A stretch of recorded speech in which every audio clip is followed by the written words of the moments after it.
Let's work through the accessories that come with the Pfaff Admire Air 5000 serger. So there's a box to keep them all contained, but this is a box I always keep close to my serger. So what is in here? So I'm going to just pull them out in no particular order, just with whatever's on top. So first off, there is an extra blade. So where the cutting happens in this machine, eventually that can get dull and stop kind of cutting through your fabric smoothly. So this is going to be something long term. This isn't going to happen right away, but I love the fact that they do put a spare blade in here that you and I actually can change. So what makes a blade dull quicker? If you're serging a lot of polyester fabrics. Now don't forget, fleece is a polyester fabric. And so just like when you cut with your scissors or rotary cutter, those blades get dull. Same with your serger. So eventually you're going to want to get another one of those. Also, in this little bag is just a small little looper threader. So this would help if you are working with some thicker threads that don't want to go down through the air channels that I'm going to show you with the heavy thread. It'll easily push regular weight thread through, but when you're working with something much thicker, this is going to help almost like pull it through. So you send this through and it's got a little loop on the end. You put your decorative thread and then you pull it through like a little kind of fishtail right on through. All right, most of the time if you are using regular full-size serger thread cones, then you don't need these. These are for when you use something like a smaller spool of thread, which you can do, but you want to put a spool cap on top of it. So it's going to go on the back, and then the spool cap will help hold it in place. So there are 4 spool caps in this little box here. Needles. So you do get a nice little variety pack with needles, a size 11 and up to a size 14. So that would be like a size 75 or 90. But do remember that these are the needles that fit in this serger are the same that go in your sewing machine. So when you run out of these, just reach into your normal drawer for additional needles. Now, I love that because I could use a denim needle, I could use a microtex needle, I could even use a metallic needle if I choose to.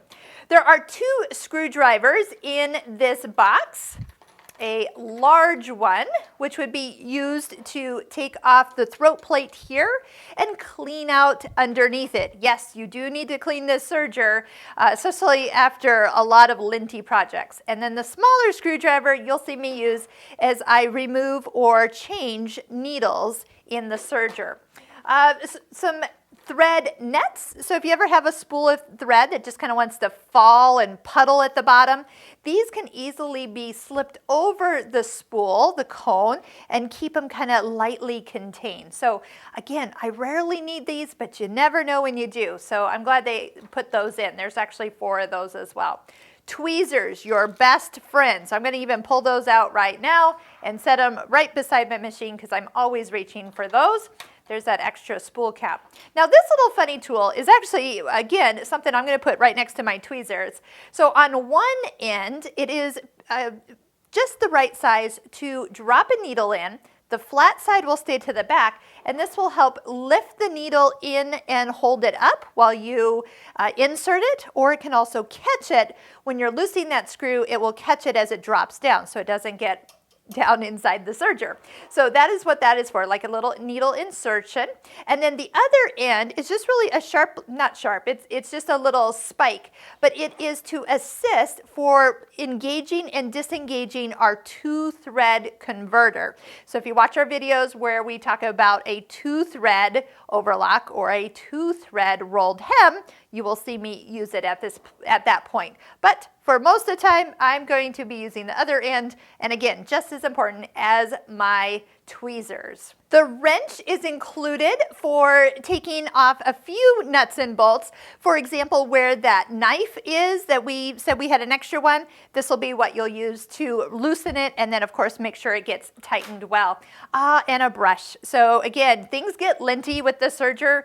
Yes, that is just part of its nature, but get in there and clean it out. What you don't want to do is use canned air. Don't blow anything further into this serger. If anything, use a vacuum attachment. There's even miniature vacuum attachments that can help get in and suck all the lint that's going to be created from the knife of cutting the edge of the fabric. All right, so that's everything that comes out of the box for the accessory box. And then one other thing you do have is a small wastebasket. Now this will slide just right underneath the serger, and it's great. It's nice because sometimes some people don't get this, and then they have to like tape a bag right on the front of their table for all the scraps to go in. Now the only thing is that when you are in and out of a serger for all these different videos like I will be, this does not allow for the front door to open. So I am actually going to have this set aside. I will not be using this in the videos, but when I do sit down to serge, I get everything nice and